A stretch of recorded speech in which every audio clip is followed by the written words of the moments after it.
eux, ils marchent par la foi et non par la vue. Mais moi, je vous conseille vivement de marcher par la connaissance scientifique et historique, notamment celle de nos ancêtres kémites, par les cinq sens et par l'intelligence. Hotep, vive l'Afrique éternelle et que Dieu vous bénisse. Abou Abia.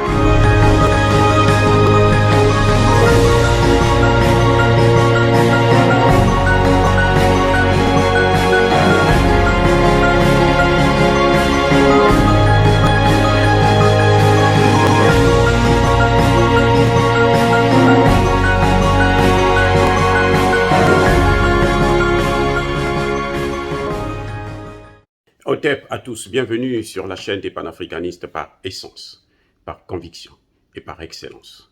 Celle des citoyens kémites par nécessité et obligation de combat.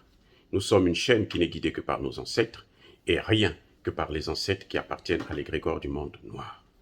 Par conséquent, nous ne croyons en aucun Dieu venu de l'étranger. Toutefois, il nous appartient de préciser ce qui suit. Cette vidéo n'est aucunement destinée à inciter à la violence ou à la haine.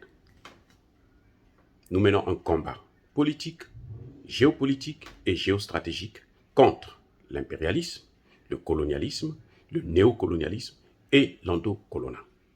Il s'agit pour nous, dans un langage approprié, d'apporter notre modeste contribution dans la lutte en faveur de la souveraineté, la dignité et l'unité de l'Afrique. Ça, c'est le panafricanisme. Alors, bien-aimés frères et sœurs, nous allons vous parler des signes caractéristiques de la mission, ou de plutôt de l'échec de la mission d'Emmanuel Macron en Russie, concernant le dossier malien. Nous allons vous montrer comment détecter à travers des signes diplomatiques que Emmanuel Macron a échoué et il a échoué lamentablement. Et c'est ce qui a fait qu'il puisse sortir, comme nous l'avons dit dans notre précédente vidéo, son caractère raciste. Il a mis la diplomatie de côté. Mais il fallait s'y attendre. Parce que tout empire finit par périr. La France a créé elle-même les conditions de son échec, de l'échec de sa politique militaire, économique en Afrique. Parce qu'il n'y a qu'une seule chose, elle n'a jamais voulu le développement de l'Afrique. C'est pour ça que vous voyez, elle piétine sur notre souveraineté, elle nous empêche d'avoir la souveraineté, elle nous empêche d'avoir une monnaie africaine. C'est juste parce qu'elle ne veut pas le développement de l'Afrique. Et ça, c'est le crime de lèse-majesté. Maintenant, voyons les signes. Il y a deux grands signes qui annoncent justement l'échec d'Emmanuel Macron. Parce que je vous l'ai dit encore, en diplomatie, les signes comptent. Le premier signe, ça se passe d'abord en Russie, là où Emmanuel Macron rencontre son homologue Vladimir Poutine. Mais il faut regarder les conditions dans lesquelles Poutine reçoit Emmanuel Macron. Il y a 2 ans, Emmanuel Macron était en Russie. Il a été reçu par Poutine.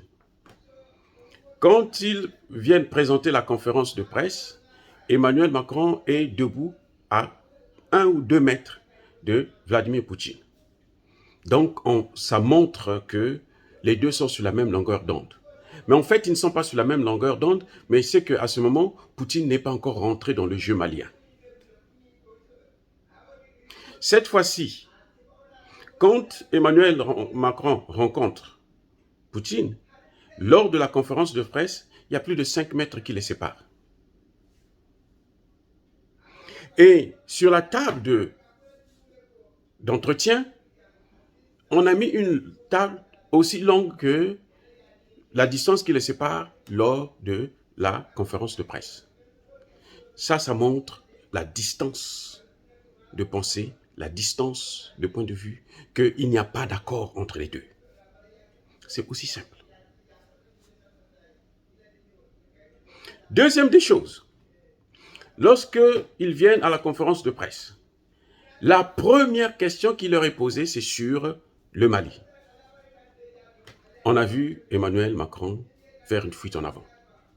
Il était tout évasif. Il n'a pas prononcé le mot Mali. Il n'a pas non plus prononcé le mot gouvernement malien. Alors que Poutine a précisé que c'est un gouvernement. Il n'a même pas dit, Poutine n'a pas dit que c'est la junte. Il n'a pas parlé de gouvernement de transition. Il a dit le gouvernement malien. Et il martèle.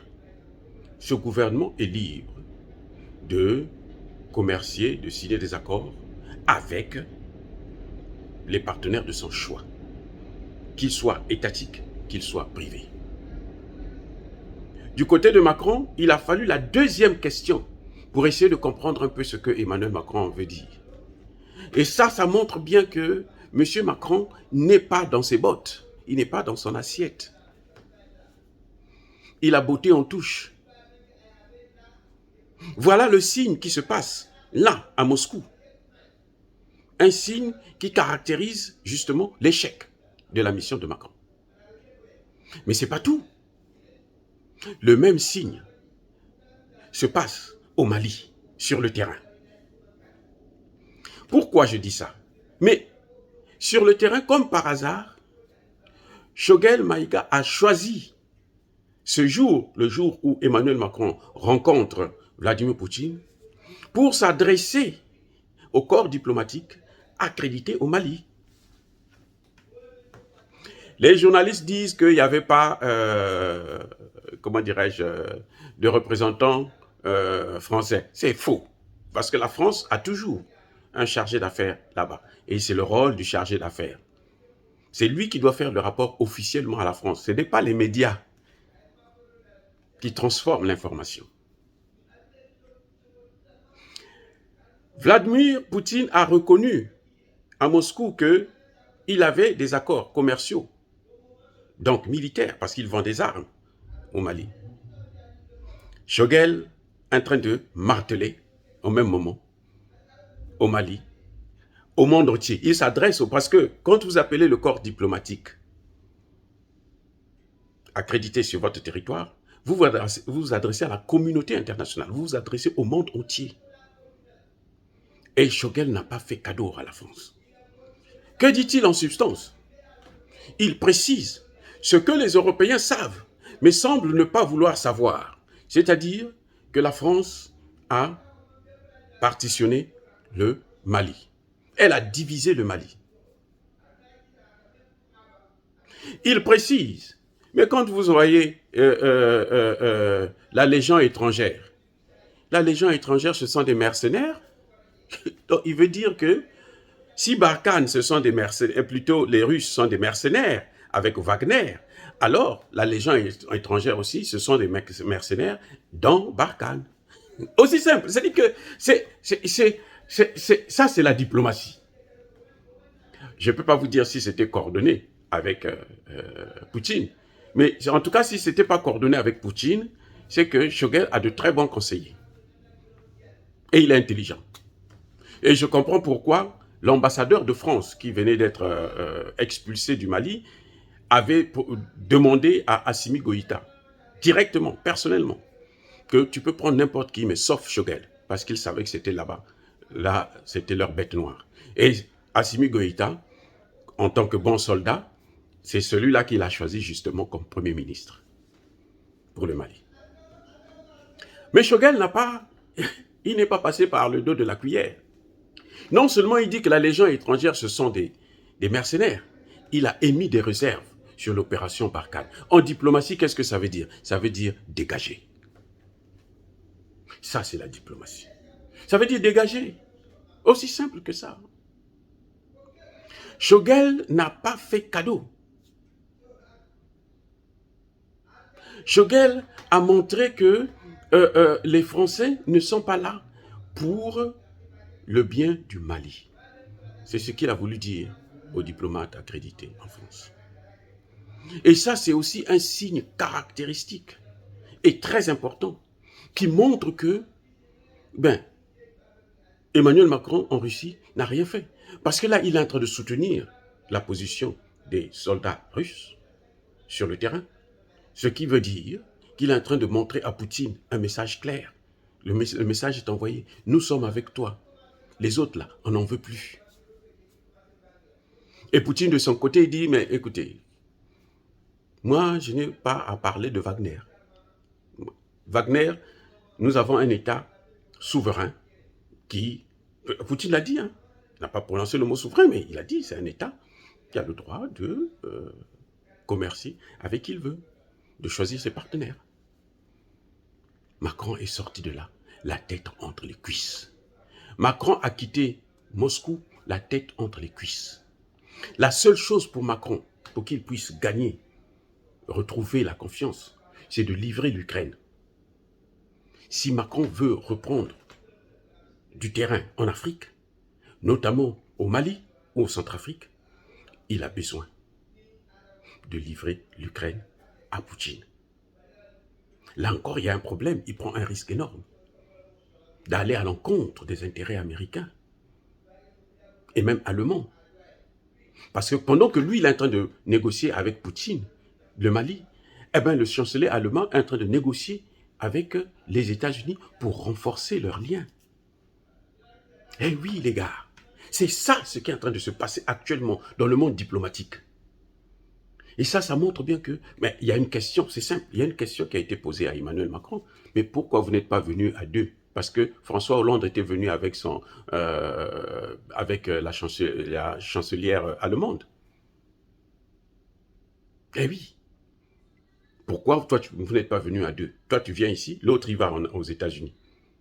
Alors que vous venez, vous voulez traiter le même problème. Et la semaine prochaine, l'Allemand va venir là-bas. C'est pour dire que je ne suis pas avec la France. Parce que s'il est avec la France, il payera aussi le prix de perdre l'Afrique. Les petits avantages qu'il a en Afrique, là, ce n'est pas les États-Unis qui vont préserver ça. C'est la Russie qui est capable de préserver ses intérêts. Parce qu'aujourd'hui, c'est la Russie qui a le vent en poupe en Afrique. C'est ça, les signes qui montrent que Emmanuel Macron a échoué sur le plan diplomatique. Il a échoué lamentablement. Il a échoué, note sur 20, 0 sur 20. Parce qu'il est parti sur une mauvaise base. Il croit tromper Poutine. Ils l'ont trompé parce qu'ils avaient dit que l'Europe, plutôt l'OTAN ne va pas s'élargir jusque dans les pays de l'ex-Union soviétique. Ils avaient dit qu'ils ne partaient pas pour tuer Kadhafi, pour détruire la Libye. Ils ont détruit la Libye et c'est la destruction de la Libye qui a entraîné la destruction, la déstabilisation du Sahel. Mais Poutine le sait. Ils l'ont eu une fois, ils l'ont eu 2 fois, ils ne l'auront pas 3 fois. C'est pour ça que Poutine a montré en Syrie qu'il était là, encore fort et puissant. C'est pour ça qu'il a montré en Azerbaïdjan là, qu'il était là, qu'il était fort.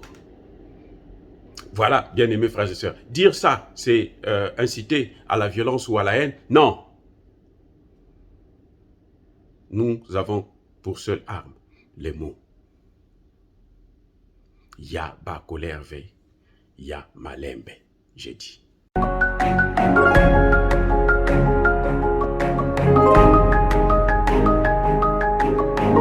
Otep, bien-aimés frères et sœurs, vous connaîtrez la vérité et la vérité vous affranchira. Ça, c'est pas moi qui le dis, c'est la Bible qui le dit. Mais moi, je vous dis mieux. Vous connaîtrez la vérité historique, notamment celle de vos ancêtres kémites, et vous aurez une vision globale de ce que c'est que la vraie souveraineté politique. J'ajoute, vous reviendrez à la spiritualité africaine ancestrale et vous comprendrez les enjeux de l'indépendance économique. Et pour terminer, vous accepterez votre identité culturelle kémite et vous obtiendrez 2 choses. La première, c'est la paix. La seconde, c'est le développement, à une condition. L'unité de toute l'Afrique noire, l'unité de tous les Noirs du monde entier.